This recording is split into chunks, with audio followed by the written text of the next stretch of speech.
Bonjour mesdames et messieurs.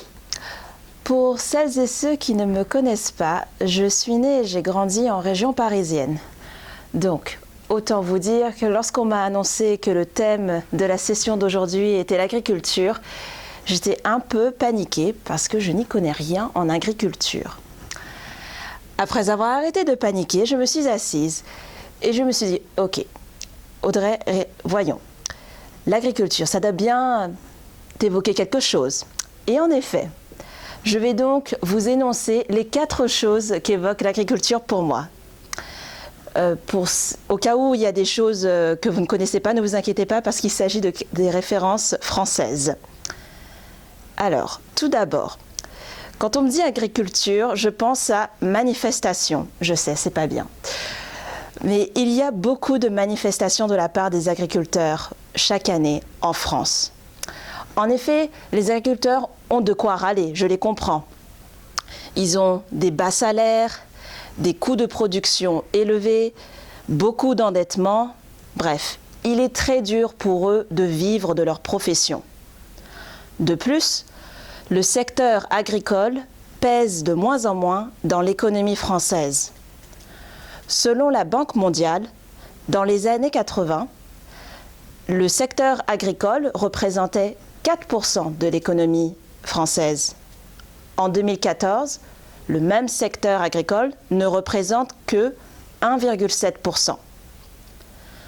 Beaucoup d'exploitations ont fermé. Dans les années 80, fin des années 80 plutôt, il y avait plus d'1 million d'exploitations. Et aujourd'hui, on en compte à peine plus de 400 000. Donc, comme vous pouvez le constater, c'est plutôt difficile d'être agriculteur en France. En plus de tout ceci, on a observé une baisse des emplois dans le secteur agricole. Il y avait, à la fin des années 50, plus de 6 millions d'emplois. Et en 2013, il n'y en avait que 850 000. Une forte baisse. Pourtant, malgré la baisse des emplois dans le secteur agricole, la population française a augmenté de 20 millions. D'après des articles récents, ce n'est pas les vocations qui manquent. Beaucoup de jeunes souhaitent devenir agriculteurs, notamment des jeunes qui ne sont pas issus du monde agricole.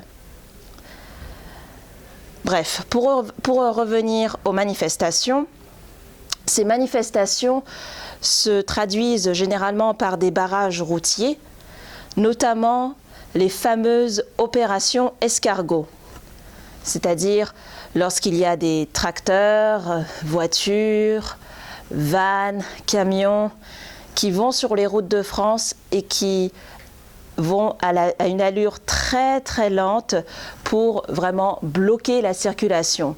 C'est une façon de revendiquer ce que l'on veut obtenir de la part du gouvernement.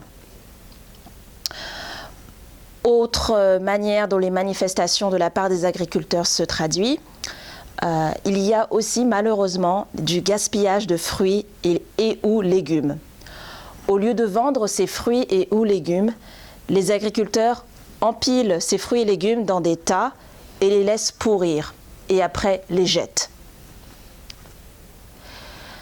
Malgré ce que je viens de vous décrire, il reste que la France est toujours le poids lourd de l'agriculture dans l'Union européenne. En effet, la France représente 1/5 de la production agricole européenne.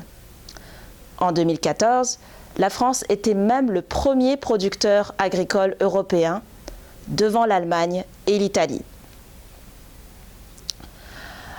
Lorsqu'on dit agriculture, je pense aussi à José Bové, qui est mon deuxième point. José Bové, pour ceux qui ne le connaissent pas, c'est l'agriculteur le plus connu de France, du moins ancien agriculteur. Il a une moustache qui ne passe pas inaperçue, soit elle va vers le haut ou vers le bas. Il est également une des grandes figures du mouvement altermondialiste. José Bové est devenu député européen, il est la voix des agriculteurs français et il est en ce moment même le vice-président de la Commission Agriculture et Développement Rural au Parlement européen. Avant d'avoir un poste plutôt confortable au Parlement européen, il faut savoir que José Bové était connu pour saccager, détruire les McDonald's en France. D'ailleurs, soit dit en passant, le taux de McDo par habitant en France est parmi l'un des plus élevés au monde. Je ne sais plus quelles sont les statistiques, mais il me semble que c'est à peu près une dizaine de McDonald's par habitant en France. Pourquoi est-ce que José Bové détruisait les McDonald's?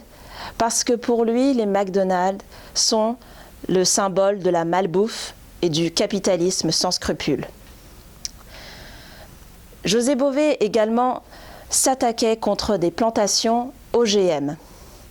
Il dit que les OGM sont mauvais pour la santé et vont à l'encontre de l'essence même de l'agriculture qui est de produire des fruits et des légumes de qualité et faits avec amour. L'agriculture me fait également penser à la politique agricole commune, PAC. Et ceci est mon troisième point. La PAC est l'une des politiques les plus anciennes. C'est également une des politiques les plus importantes de l'Union européenne en termes de budget.